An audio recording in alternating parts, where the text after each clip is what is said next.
Senior صحافی اور تجزیہ کار حامد میر نے ڈسکا شہر کے ضمنی الیکشن میں حکمران جماعت تحریک انصاف کی شکست کو دھند اور دہشت کی شکست قرار دیا ہے، کیونکہ الیکشن والے دن ڈسکا میں ریاستی قانون کا مقابلہ ریاستی دہشت سے تھا۔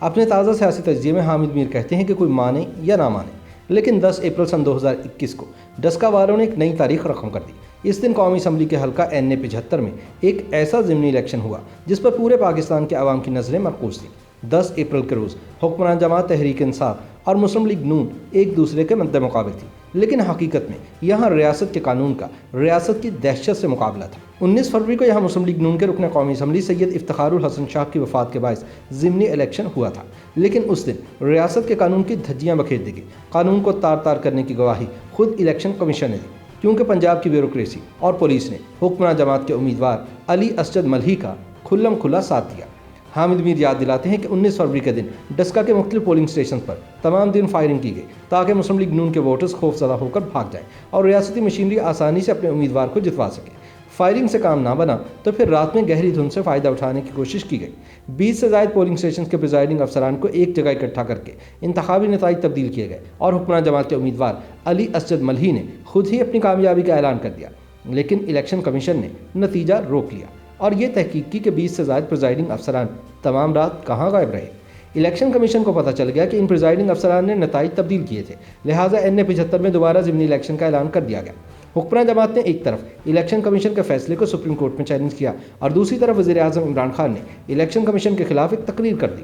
پاکستان کی تاریخ میں پہلی دفعہ ایک وزیر اعظم نے الیکشن کمیشن پر دھاندلی کا الزام لگایا۔ سپریم کورٹ میں حکومت وقت نے الیکشن کمیشن کو جھوٹا ثابت کرنے کی کوشش کی، لیکن آخرکار حکومت وقت ہار گئی اور سپریم کورٹ نے NA 75 میں ضمنی الیکشن دوبارہ کرانے کا فیصلہ برقرار رکھا۔ حامد میر کہتے ہیں کہ اگر 10 اپریل کو NA 75 میں حکمران جماعت کے علی اسجد ملہی جیت جاتے تو الیکشن کمیشن کی پوزیشن مشکوک ہو سکتی تھی، لیکن صاحبزادہ افتخار الحسن شاہ کی بیٹی نوشین افتخار نے ملہی کو ہرا دیا۔ یہ صرف نوشین کی فتح نہیں تھی، بلکہ الیکشن کمیشن بھی سرخرو ہو گیا اور ریاستی دہشت کے مقابلے پر ریاست کا قانون جیت گیا۔ 10 اپریل کو ڈسکا میں دھند نہیں تھی، لیکن اقتدار کے نشے میں مست کچھ طاقتور لوگوں کے ذہنوں پر بدستور دھند چھائی ہوئی تھی۔ انہوں نے ایک دفعہ پھر اسلحے کی نمائش کے ذریعے اپنی دہشت قائم کرنے کی کوشش کی، لیکن ناکام رہے۔ حامد میر کے مطابق اس میں کوئی شک نہیں کہ 19 فروری کو ہونے والی ریاستی دہشت گردی کے باعث ڈسکا میں خوف و ہراس کی فضا قائم تھی اور 10 اپریل کو بہت سے لوگ اسی خوف کے باعث ووٹ ڈالنے کے لیے گھروں سے نہیں نکلے، لیکن جو لوگ گھروں سے نکلے انہوں نے دھند اور دہشت دونوں کو شکست دی۔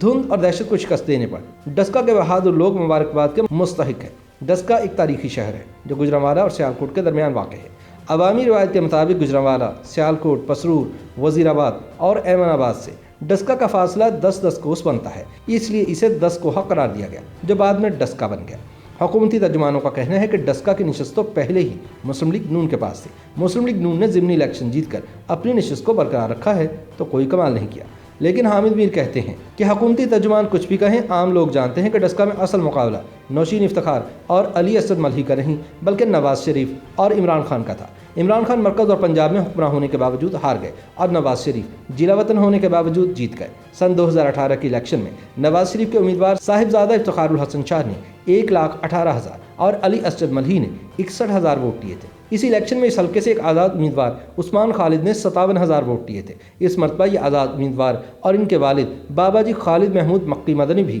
علی اسجد ملہی کی حمایت کر رہے تھے، لیکن یہ حمایت بھی کسی کام نہ آئی اور ڈسکا کے دیوانوں نے اس نواز شریف کے بیانیے کو ووٹ دیا جسے کچھ محب وطن لوگ آج کل غدار کہا کرتے ہیں۔ حامد میر کا کہنا ہے کہ NA 75 میں مسلم لیگ نون کی کامیابی کا ملک کی مجموعی سیاسی صورتحال پر بھی اثر پڑے گا۔ ایک طرف تو مسلم لیگ نون کی کامیابی کا کراچی کے حلقہ NA 249 میں مسلم لیگ نون کے امیدوار مفتاح اسماعیل کو فائدہ ہوگا، دوسری طرف تحریک انصاف کے اندر جہانگیر ترین گروپ کا حوصلہ بھی بلند ہوگا۔ جہانگیر ترین فی الحال عمران خان سے براہ راست محاذ آرائی کی بجائے مفاہمت کا راستہ تلاش کر رہے ہیں، لیکن وہ اچھی طرح جانتے ہیں کہ ان کے خلاف کارروائی کی وجہ نہ تو وزیر اعظم کے پرنسپل سیکرٹری اعظم خان ہیں اور نہ ہی مرزا شہزاد اکبر ہیں۔ یہ کارروائی براہ راست وزیر اعظم کے حکم پر ہو رہی ہے، کیونکہ PDM کے اختلافات میں عمران خان اپنی نئی طاقت تلاش کر رہے ہیں۔ وہ اپنے کچھ ساتھیوں کا احتساب کر کے اس ساکھ کو بحال کرنا چاہتے ہیں جو کہ بری طرح گر چکی ہے، لیکن حامد میر کے مطابق جہانگیر ترین کے معاملے پر عمران خان کے لیے یو ٹرن لینا مشکل ہے، اور اگر ترین کو عبرت کی مثال بنانے کی کوشش کی گئی تو اس کے بعد اپوزیشن کے خلاف ایک بڑا آپریشن ہوگا۔ بنیادی وجہ یہ ہے کہ ایسے ایکشن سے عمران خان جولائی سن 2021 میں آزاد کشمیر میں الیکشن جیتنے کے لیے اپنی کھوئی ہوئی مقبولیت بحال کرنا چاہتے ہیں،